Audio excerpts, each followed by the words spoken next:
Hey guys, welcome back to another video. So I figured I would give you guys as authentic of a lab tour as I could, just to show you, kind of what my setup is like, and maybe give some people ideas if they're thinking about setting up a lab. Sorry for the background noise. There's a ghetto bird flying above right now. It'll pass soon. So this is the view of my lab, which is my detached garage. As we're looking through the garage door opening, obviously. So let's come in here. Now, forgive the clutter. I have a lot of storage in here that's not chemical related, which is pretty much all this stuff you're looking at here in this corner, but almost everything else in here is science and or chemical related. So as we come in, there's the man entry door, the person entry. And then, my backyard out there. So anyhow, so we come in and just give you guys like a pan around so you can kind of get what the layout looks like. So that's the far back side. And then as we just kind of pan around here, we're coming over here. This is my main work area right here. And that little fan in the window right there, before anybody even comments on it, that is not my primary means of getting rid of fumes of stuff. That's just to help a little bit for, things like ammonia and stuff that I don't care too much about releasing indoors, even though I have really good ventilation in here, but that are irritating enough that I want to get rid of them quick. So yeah, that's not to be used as a fume hood. Anyhow, so pan around, and that brings us right back over here to the front of my lab. So let's talk about some of the stuff that I have in here, stuff that I think is essential for a home lab. And it brings us to the microwave. I got this for 15 bucks at Goodwill. It's a 1,000-watt microwave. If you guys don't know, Goodwill is just a thrift store. This is so useful for, getting liquids hot or boiling them really quickly, especially, like, say, for, let me see, what would be a good example? Well, like, say, take, like, copper sulfate, for example. It is water soluble, but in cold water, it takes a while, especially if you're dissolving any appreciable amount of it. And so, I just use this to zap it in, zap the water in before I mix them into solution, and, speeds things up a lot. And then, of course, it's kind of a godsend to have a microwave like this, too, if you are going to be putting anything into solution that's endothermic, meaning that it actually absorbs heat and energy as it is going into solution, thus reducing the temperature of the solvent. Urea would be a good example of that. Calcium ammonium nitrate, I guess. So yeah, microwave is definitely a plus to have. Not necessary, but it is a luxury. And then that brings us down here. You see it. I've got 2 refrigerators in here. And the reason that I have 2 is this guy here. Let's open it up so you can see what it looks like. This one here I use only to store solvents and acids in that I need to keep cold. Like you see here, this is RFNA in there, cold. I've got, if you can read that or not, this is a bottle of DCM. Stuff like that, acetone, whatever, anything. I've got little. This is ethanol, well, a little bit of ethanol. This is dry ethanol over sieves in here. Stuff like that I keep in there.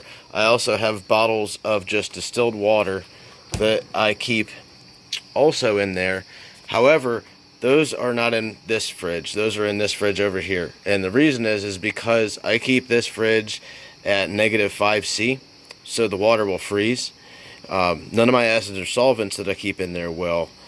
But I keep the distilled water in here, and the reason I keep it cold is specifically for washings. This is a little dry erase board.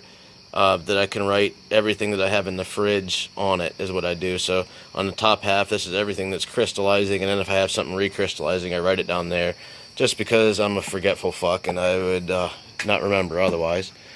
So yeah, the cold water, like as you see right here, I got 2 bottles of distilled water in here I keep just for washing, and that's because the general rule is that anything is going to be less soluble at a cold temp. Therefore, if you wash with cold solvents, you lose a lot less back into the solvent of the product. So there's a little tip. If you've been washing your products with room temperature water, don't always use cold. But anyhow, this second fridge here, other than my water, this is where I have, you can see I've got, a few beakers in here, stuff, excuse me, that's crystallizing out, some little beakers here in the door. And then I also, I've got, that's silver nitrate in there. I have it wrapped in foil in that beaker. It's kind of hard to see it. There you can see I got ice packs in there. This fridge I keep, just above freezing, and I just use it to crystallize things out, as you can see. So definitely one refrigerator is a must if you're going to have a lab. If you are going to try to store any types of really dangerous or highly volatile solvents, you really need to have cold storage for them. And also with any really nasty acids, anything basically like fuming nitric acid or sulfuric acid above, say, 90%. Anything like that, I always store cold in the fridge, or at least I have some of it stored cold. As far as the sulfuric goes, I do keep some of that at about 93%. I will keep it, you'll see it in a little bit, just at room temperature, but I have my 98% sulfuric acid in there that I keep cold at all times. So then I guess we'll just move to here. I've just got a little rack, with storage for... these are just containers to put chemicals in, reagents and stuff. And then up here I save pill bottles, like they're going out of style, just because they make excellent chemical storage. Some of the best chemical storage that I've ever seen is pill bottles like these, for example. They're high density polyethylene, and they are completely light proof. So these are ideal for pretty much anything that you want to store in them, as far as solids go. I mean, you can store liquids in these too, but they're ideal for powders and whatnot, especially if they're hygroscopic or photophobic. I just put a little bit of Teflon tape on the threads, and they're perfect already. So there's a little storage rack there. I've got a storage cabinet here, and I'll show you what's in that later on. More storage here. On the bottom there, these are extra chemicals that I have. You can see, I've got like my extra distilled water, extra solvents, extra gas down there. And then that's a big, huge bag of potassium chloride down there that is too big for my normal chemical storage. And so let's go 180 degrees. I've got some more little tables over here. Couple little trivets for things to cool on up there.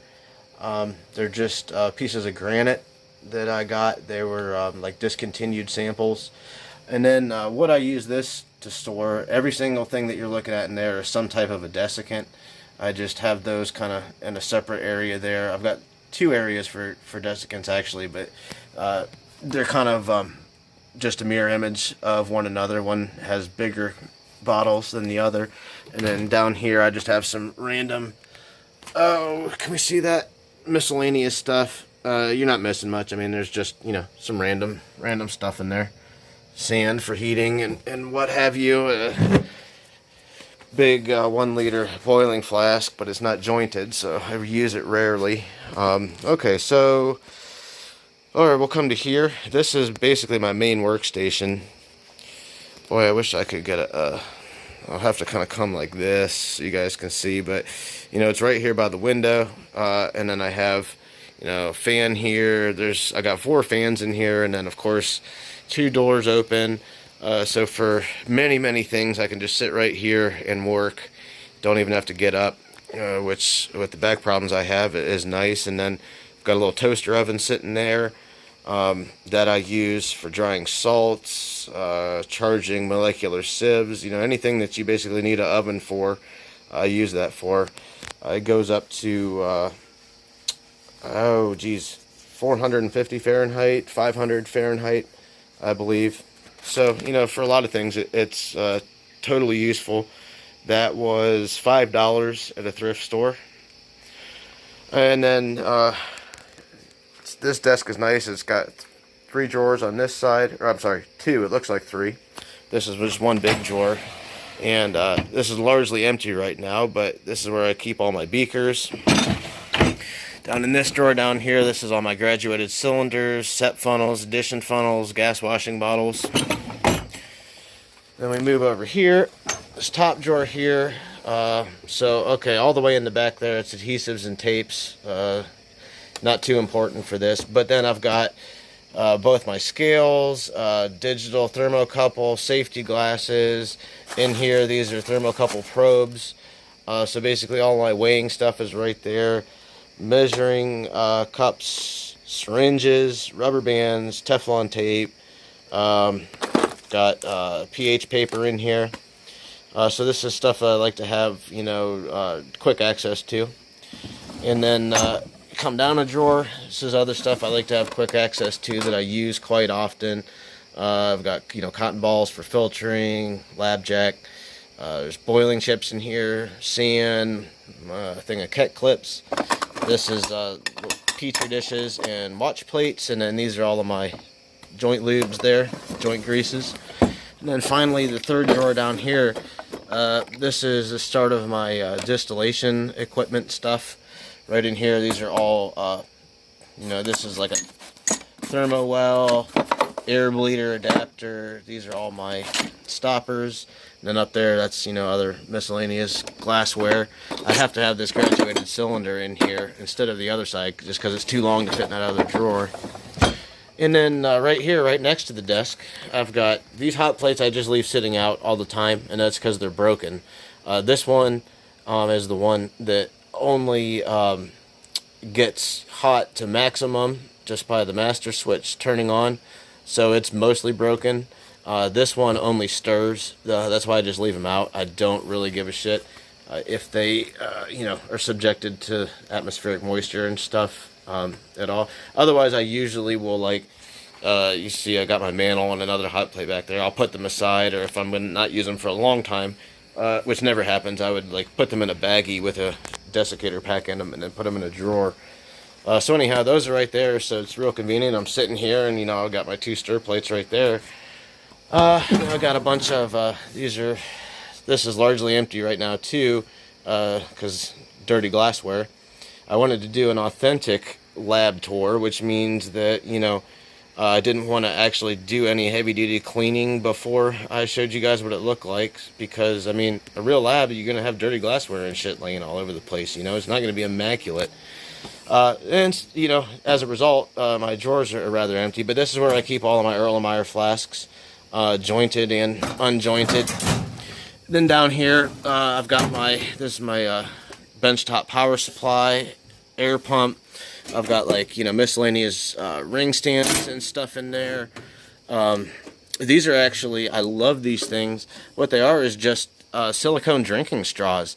But because they're silicone, they make excellent gas tubes because they're very chemically resistant. At least for, normal stuff like CO2 or NH3 or, they even resist pretty well even to chlorine or HCl gas, actually. And, they're already kind of bent, like a flexi straw. So they're just convenient. And then, I've got, some more random stuff in there. I got alligator clips and leads back there. And that's about all there is to see there. So then we'll come over to here in this area. Nothing worth mentioning in these drawers here. It's just random bric-a-brac. But this is basically my desiccation area. And you can see I've got all these racks here. This has little tiny holes all through it. I've got something that slides underneath it on the rack. I've got this guy here. This is actually a piece of, this is a triple ply stainless steel screen. And you can see I made the frame for it. And so what I made this for initially was years and years ago. I made this so that I could process my black powder. And it just kind of was sitting around the lab. And I figured, oh, well, you know what? If I drill holes through it, like, you know, what you see there, you know, all the way around the whole perimeter, I drilled those holes. This would make an excellent drying rack. So that's what I'm using it for. I'm letting some sieves dry right there that I just pulled out of some ISA I was drying. And so, you know, this is basically, I've got desiccators right here with stuff in them. This is where I let everything dry. So I have a little certain area where I can just put stuff, let it dry. I don't got to worry about shit falling in it because I'm not working over top of this area or anything all the time. So it works out nicely. And then we just come around here. Boop. This is my washing area in the lab. Now I do have a sink set up right on the back side of my house that I will wash really heavily soiled stuff there, just because it's easier because I have the pressure of the hose. But, you know, I kind of just rigged this up. This is just a little Sterilite tub, and I put a tap into it.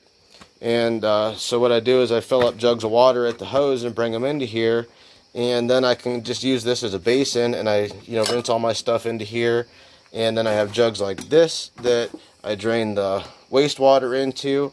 And depending on what the waste is, if it is, you know, something really toxic, you know, I keep it and I recycle it. Like you see, here's lead waste. What's this? This is chlorinated solvents. So this would be like DCM. Yeah, stuff like that, you know. Other stuff I just want to save, like this has got silver in it. I'll drain them into those, you know. But if it's, you know, harmless salts and shit like that, I just drain them into here. Dump it out down the drain, and you know, so my little washing station inside the lab, a little dedicated station. And up here, other than dirty glassware and dirty bottles, these are all right here, bottles of various different cleaners. All of these little various bottles down here, if you saw my video about recycling day, that's what all this stuff is. These are all bottles of dirty solvents that I am going to be recycling. And then in my cleaning station here, I've got some metabisulfite and some sodium thiosulfate here. The only reason those chemicals are sitting there is because they're just good reducing agents that I use to destroy certain chemicals before I wash them. Like these dishes here that are dirty, like this is copper carbonate that's in that crystallizing dish, or evaporating dish, I mean. None of this shit in here is toxic. It's just, you know, that's why I let it sit here. But if stuff is really dirty, you know, of course I deal with it immediately, and you know, that's why I have the quick access to this stuff here. And then I have these are in the winter time I actually will fill this up with the garden hose with water, and I have an aquarium heater in here. And then so it keeps the water at a nice 72 degrees Fahrenheit all winter long, even though my lab out here is not climate controlled. And I got a spigot that I installed in here, and then I have running water that's warm in my lab I can use for dishwashing, but I only do that in the winter time. And then here's a catch bucket down here for it. It's pretty nasty looking. And then I've got my drying rack here, and then I got, you know, one hanging here, another guy hanging there. So I guess since we're in this corner, then I'll just come around, and this little cabinet here has got some stuff in it. And I got boxes sitting here. I got random stuff in. Like this is kind of my fireworks and pyrotechnics building area. Like you can see I've got various different fuses here, different molds. You guys, I'm sure know what those are for. You know, so I got that. Then the last main area of my lab is this little area right here, and I'm sure as you all can see, this is my filtering area. I've got a dedicated stand and clamp set up here. This is my hose that hooks up to my vacuum system. And if we follow it down here, this bucket here, this is full of sea light. Right at the filtering station, because that's where I'm going to need it. There's my cold trap there, and then if you follow the hose, it flows into this, which this that's my vacuum pump right now, guys, because this fucker decided to take a shit on it than this piece of shit. I mean, this is better than gravity filtration by far. That said, it's not any... once I've had that guy and I could get down to 23 microns, I got very spoiled. Like, anyhow, I digress. So yeah, this is a bottle that I have. This is dedicated, and another dedicated homemade ring stand that I have, and dedicated clamp. So this never leaves here. That's why it's so nasty looking. This is only a cold trap for my filtration system. And if I'm using a good pump and not my shop vac that is not a diaphragm pump, then depending on what I'm filtering through this to, this will be followed by a drying apparatus, like a drying tube of some sort. So I might even have a scrubber on there instead, which in that case I would just remove this, put a scrubber on there like a bubbler, and then have a drying tube after that. But you know, that's only for certain things. And the point is that this is my little dedicated filtering station here. Right in this guy, I've got, you know, my filters and various filter media.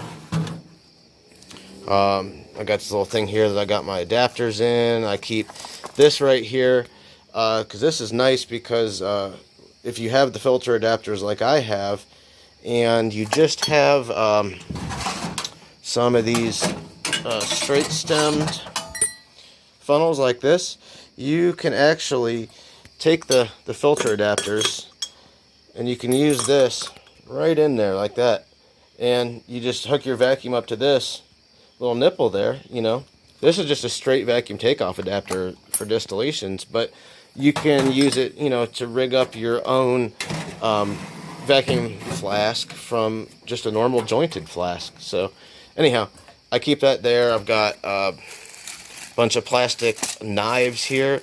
I just have those because they're disposable. I don't give a shit about them, but they're also pretty chemically resistant, except for to like solvents, because they're polystyrene. So if you put them in solvents, it will degrade them, obviously, and dissolve them. But they just the plastic knives, they got the nice flat back on them, and they just make really nice tools to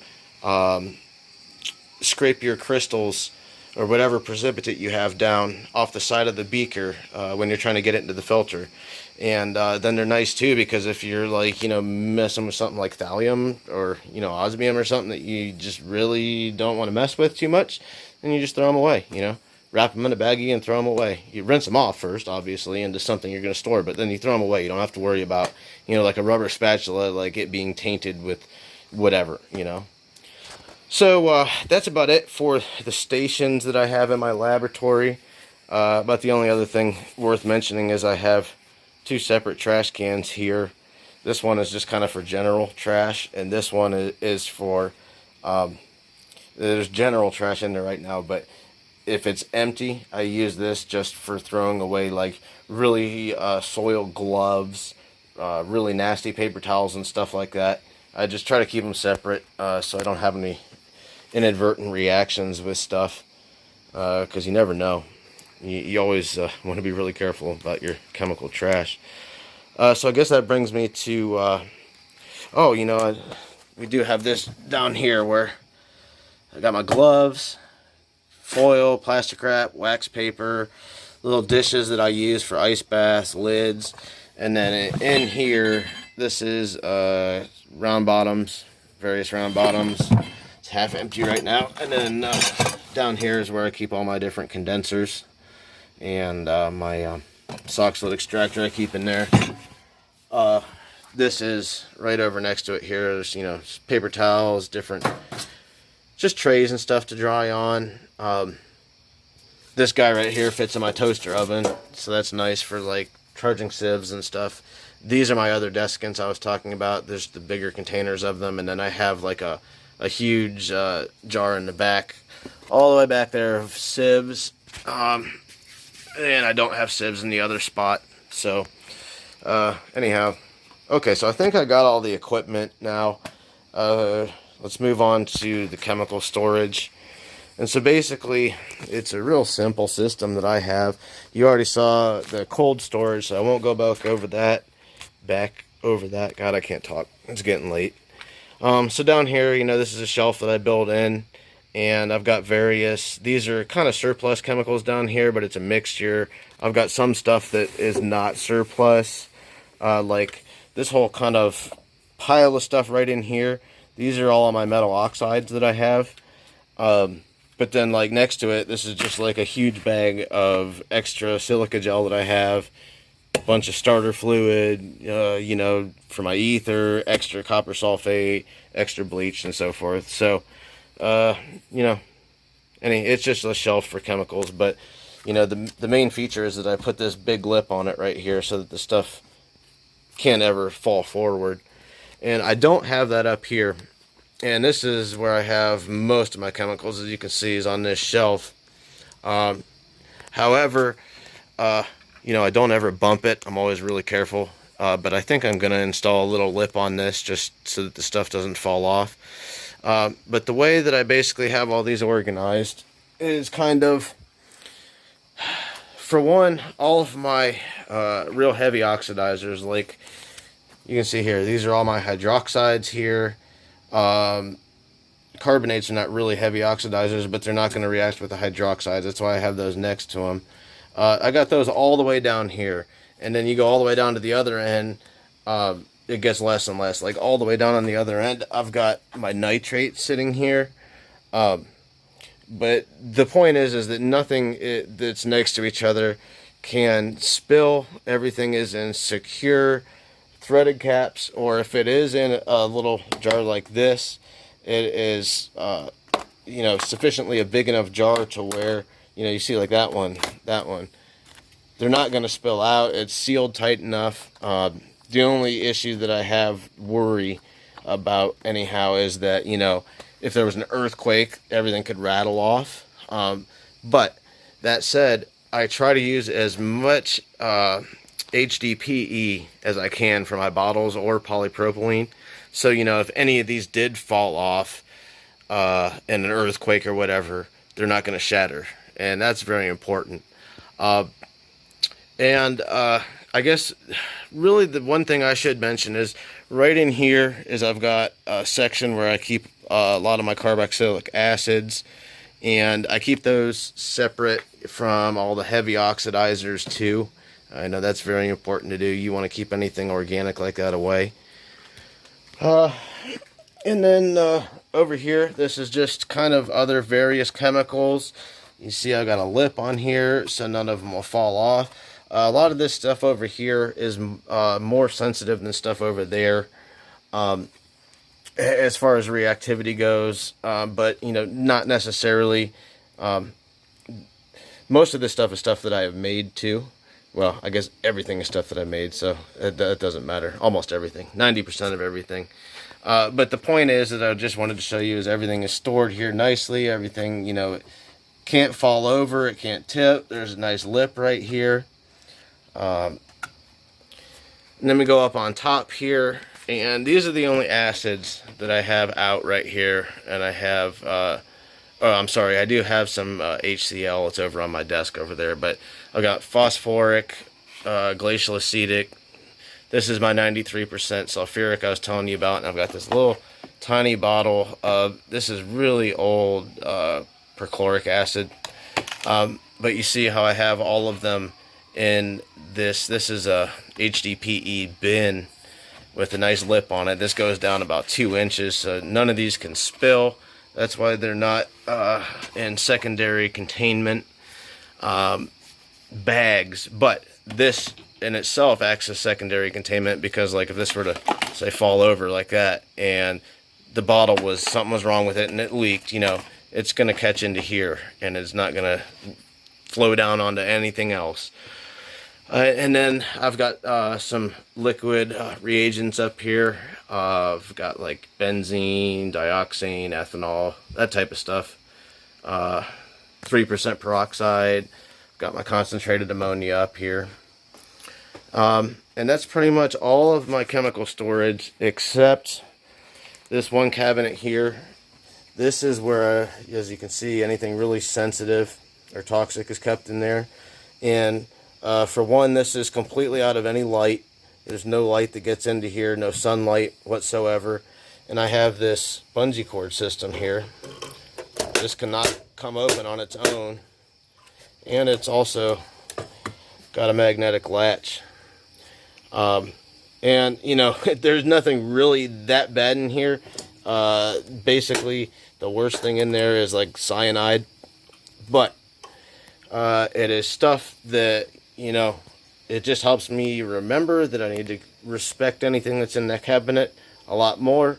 And, you know, God forbid there was an earthquake or something, this would probably still stay intact even if it fell off the wall. So there's that. You know, I've got some stuff sitting out on my desk here. This is mostly stuff I use every day. Distilled water, bicarb, 2 different flavors of HCl, and so forth. Okay, let me come over here. These are just all my metals that I have, elemental metals. This is kind of my collection of stuff, at least part of it. I need to get the rest of it into bottles.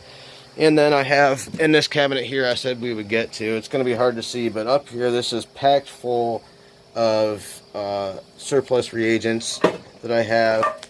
Down here, same thing, all packed full of surplus stuff. And then I have a bunch of desiccating containers in here. I store, you can't see it because the lighting is bad, but these right here are some pie plates, glass bowls, ramekins down here. These make excellent drying vessels or crucibles, depending on, you know, what temperature you're going at. I've got some pots and pans underneath here.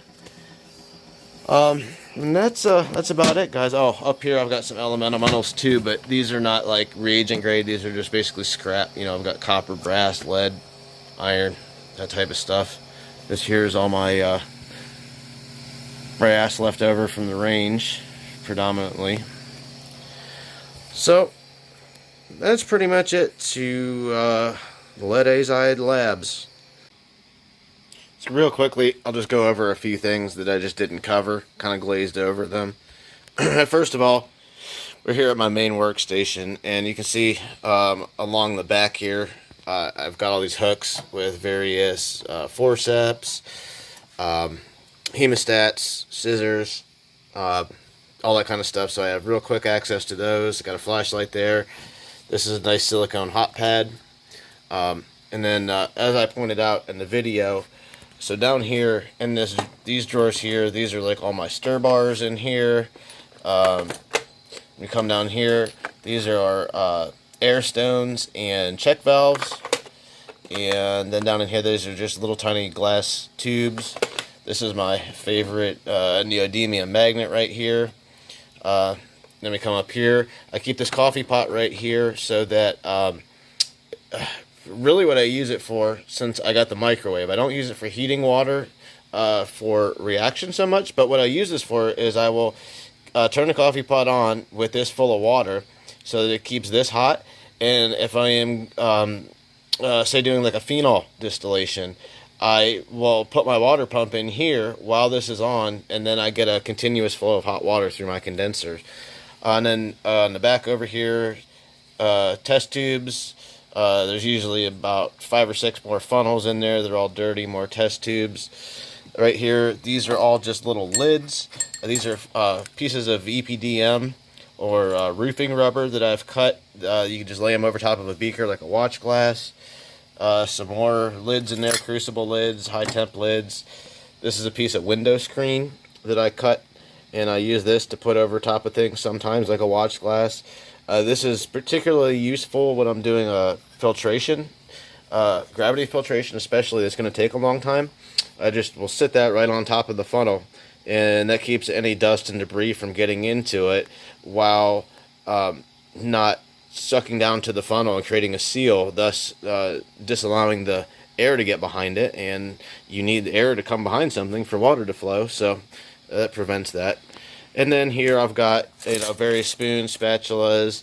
I've got a couple more pipettes here, more spatulas right here, and then over here I've got like some metal types of things, utensils. Here's all my glass stir rods, pipettes right there I keep, so they're readily accessible right next to my main workstation. And then right on the other side of my main workstation here I got my saran wrap, these are lab notes books, napkins I keep specifically, just I use those unless I gotta blow my nose. I put those down under pH paper when I am taking pH readings, just so I don't waste my paper towels, and it helps kind of soak up the excess solution on the pH paper, giving you a more accurate reading faster. Then I got a knife here. I got various, these are just nylon bristle brushes for scraping off filter papers. These I use to kind of like dust off my workbench. Then I've got 2 silicone hot pad grippers here for grabbing hot stuff. I got another silicone hot pad back there. And then there's just some random stuff here, like you see my propane torch, a couple vessels. This is a desiccator I made. These are just blocks to set stuff on if you need to raise the height, like, for fractal distillations. Weigh boats, more weigh boats. This box right here, I got all my filter paper in, coffee filters, real filter paper. I think that's pretty much the only stuff that I really didn't cover. Was just those couple little nuanced things. Also over here underneath, you can see this is where all of my gravity filtration funnels hang. There's usually 3 or 4 more of those sitting there. So guys, I think I have covered pretty much every little nuance of my lab that I can think of. And, I really hope that this helps some of you guys coming out with any, ideas for your home labs. Oh, one last thing I just remembered. The only other thing is I have this milk crate down here. And this is any dirty towels that I have or any dirty fabric, like lab coat or something like that. I keep in there. That way I keep them separate so that if I wash them, in the washing machine, I'm not washing anything that has potentially chemicals or metal fibers in with other stuff. It's just, stays in the lab. So I said one last thing, but there is one last thing. And then over here on the wall, you can see I've just got a set of hooks that I just threw on a piece of scrap wood. You can see all of my tubing hanging there. And so yeah, that's really the only other thing there is. So yeah, I hope somebody enjoyed this video, and until next time, guys.